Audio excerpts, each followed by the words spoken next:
बहुत समय पहले की बात है। ठंड का मौसम था और ठंड ऐसी थी जो अंदर से रूह तक को कपा दे। इसी जंगल में एक आर्मी का जवान अकेला फंस गया। उसे कहीं रास्ता नहीं मिल रहा था और बर्फ है कि रुकने का नाम नहीं ले रही थी। चारों तरफ कहीं भी रास्ता समझ में नहीं आ रहा। ये जंगल इतना बड़ा है कि मैं इससे बाहर भी नहीं निकल पा रहा हूँ। किधर जाऊँ कुछ समझ में नहीं आ रहा। अब ऊपर वाले का नाम लेकर सीधा चल देता हूँ। आर्मी का जवान सीधा चला गया। चलते चलते उसे अचानक एक टूटी फूटी बस दिखाई दी। लगता है वहाँ कोई एक्सीडेंटल पुरानी बस खड़ी हुई है। जैसे जैसे वो जवान बस के करीब पहुंचता गया, उसे एक जलता हुआ धुआं दिखाई दिया। जब वो बस के बिल्कुल करीब पहुंच गया तो उसे एक शक हुआ। लगता है इस बस में कोई है।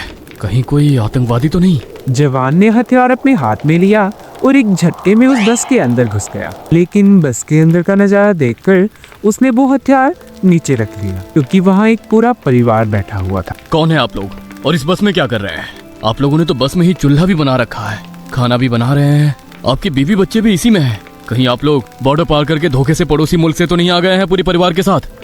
आप तो आर्मी के जवान लग रहे हैं। जय हिंद सर। हाँ जय हिंद। बॉर्डर पर युद्ध चल रहा था, लेकिन तभी अचानक बर्फबारी शुरू हो गई। सब इधर उधर भाग गए। मैं इस जंगल में फंस गया। अब आप लोग बताइए, और अगर तुम लोगों ने झूठ बोलने की कोशिश की तो मैं तुम सबको यहीं खत्म कर दूंगा। जितना आप इस देश से प्यार करते हैं उतना हम भी देश से प्यार करते हैं सर। मुझे मजबूरी में अपने परिवार को यहाँ लाना पड़ा, क्योंकि हमारा घर इस ठंड ने उजाड़ कर रख दिया। अब कहानी कुछ समय पीछे चली गई। विशालीपुर में सुरेश अपने पूरे परिवार के साथ रहता था। उसके परिवार में उसकी पत्नी जयललिता, उसकी बेटी चंद्रिका और उसका बेटा गोलू साथ में रहते थे। सुरेश बहुत ही गरीब था। ठंड का मौसम आ चुका था और वो अभी भी एक कपड़े की बनी झोपड़पट्टी में रहते थे। जयललिता, पिछले 1 महीने से काम ढूंढ रहा हूँ, पर इस ठंड में कहीं काम नहीं मिल रहा। अपने माँ बाप की ये सारी बातें गोलू और चंद्रिका ने सुन ली। गोलू चल बाहर खेलने चलते हैं। गोलू और चंद्रिका बाहर जाने लगे, लेकिन तभी उनके माँ ने उन दोनों को रोक लिया। बाहर बहुत ठंड पड़ रही है। इतनी ठंड में बाहर खेलने जा रहे हो तुम लोग? ठंड लग जाएगी। अभी तो खाने के पैसे नहीं है, फिर दवाई कैसे कराएंगे हम लोग तुम्हारी? माँ, हम लोग ज्यादा दूर नहीं जाएंगे, बस घर के बाहर ही खेलेंगे। इसके बाद गोलू और चंद्रिका घर के बाहर चले गए। थोड़ी दूर पहुँचने के बाद चंद्रिका ने गोलू से कहा, गोलू तुझे भूख लग रही होगी ना? हाँ लगी तो है। यहाँ पर बहुत साफ सुथरी अच्छी मिट्टी पड़ी हुई है। ऐसा कर, थोड़ी मिट्टी तू उठा ले और थोड़ी मिट्टी मैं उठा लेती हूँ। दीदी, हमारे अब इतने बुरे दिन आ गए हैं कि हम मिट्टी खाकर अपना गुजारा करेंगे। अरे गोलू, हम लोग मिट्टी नहीं खाएंगे। जितना कहा है उतना कर, बाकी तुझे बाद में पता चल जाएगा। चंद्रिका और गोलू ढेर सारी मिट्टी लेकर थोड़ी ही देर बाद घर वापिस आ गए। उसके बाद चंद्रिका ने उस मिट्टी को पीट लिया। उसकी माँ ये सब कुछ देख रही थी। चंद्रिका, हम लोग इतने परेशान हैं और तुम मिट्टी के खिलौने बना रही हो। माँ, मैं मिट्टी के खिलौने नहीं बना रही हूँ, बल्कि मिट्टी की रोटियाँ बनाने जा रही हूँ। हमने अभी सुना कि हमारे घर में तो खाने को कुछ भी नहीं बचा, लेकिन कुछ न कुछ तो खाना ही पड़ेगा। उन सभी ने 2-3 दिनों से कुछ नहीं खाया था। उसके पिता को खुद के ऊपर बहुत ही ज्यादा गुस्सा आ रहा था। अगले दिन सुरेश काम ढूंढने के लिए घर से बाहर निकला और आसमान की तरफ देखकर बोलने लगा, हे भगवान, तू गरीबों के साथ इतना अन्याय क्यों करता है? और अगर करता है तो करता रहे, हमें कोई परवाह नहीं, लेकिन इस तरह अपने बच्चों को घूट घूट कर जीता हुआ मैं नहीं देख सकता। यही प्रण लेकर सुरेश काम ढूंढने निकल गया, लेकिन ठंड इतनी तेज थी कि वो थर-थर कांप रहा था। लेकिन वो चलता गया और कुछ देर बाद उसे एक गांव से दूर एक फैक्ट्री दिखाई दी, जिसमें कुछ लोग ट्रकों में सामान लोड कर रहे थे। सुरेश भागकर उनके पास गया। मुझे यहाँ पर कोई काम मिल सकता है क्या? मैं कुछ भी करने को तैयार हूँ। अरे मुझे ऐसे लोग ही तो चाहिए जो कुछ भी करने को तैयार हो जाए। हमारी कंपनी में जितना भी माल तैयार होता है वो सारा माल हर दिन ट्रकों में लोड करना होता है। ठंड में बहुत सारे लोग काम छोड़कर चले गए। क्या तुम ये काम हर रोज कर पाओगे? मैं बिल्कुल तैयार हूँ। मैं लगातार पूरी मेहनत और लगन से काम करूँगा।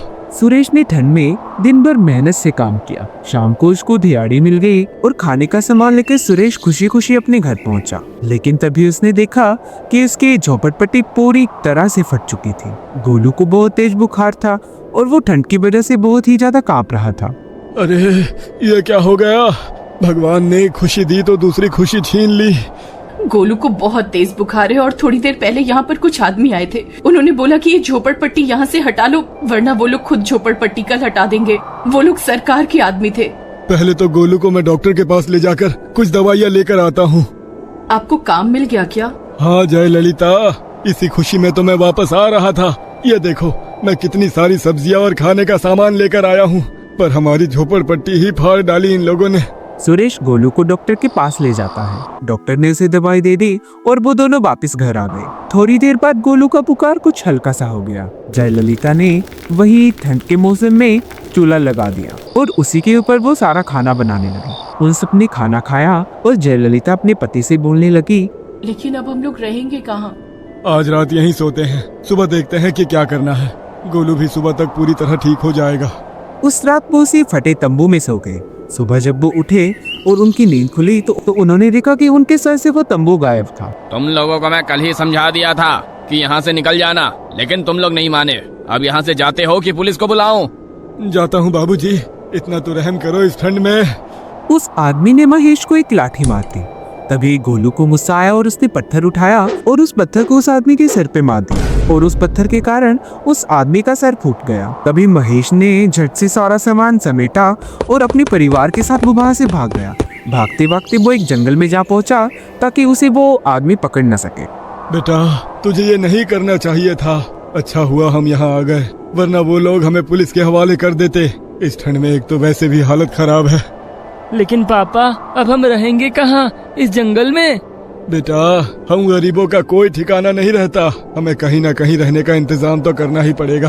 अभी 6 बजे हैं और 10 बजे मुझे काम पर पहुंचना होगा। नया नया काम मिला है, छूट जाएगा तो भूखे मर जाएंगे हम लोग। वो लोग जंगल में ही इधर उधर भटकने लगे।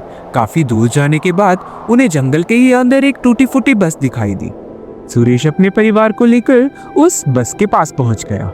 मुझे लगता है ये बस सालों से ऐसे ही पड़ी हुई है। इस खराब बस के अंदर हम लोग रह सकते हैं।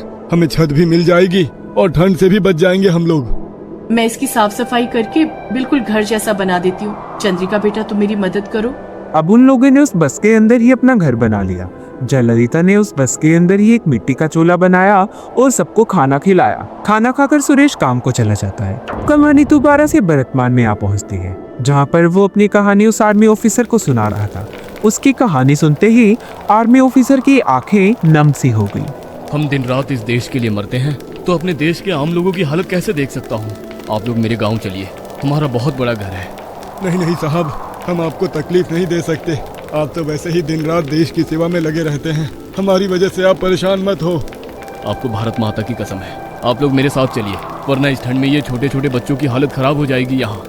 उस आर्मी ऑफिसर ने सुरेश को भारत माता की कसम दे दी, इसलिए सुरेश अपने परिवार के साथ उस आर्मी ऑफिसर के घर चला गया। आर्मी ऑफिसर के पापा आर्मी से ही कर्नल के पद से रिटायर हो चुके थे और उन्होंने सुरेश के लिए चाय पकौड़े की दुकान खोल दी। ऐसी मजेदार वीडियो देखने के लिए हमारे चैनल को सब्सक्राइब करें और बेल आइकन दबाना ना भूलें।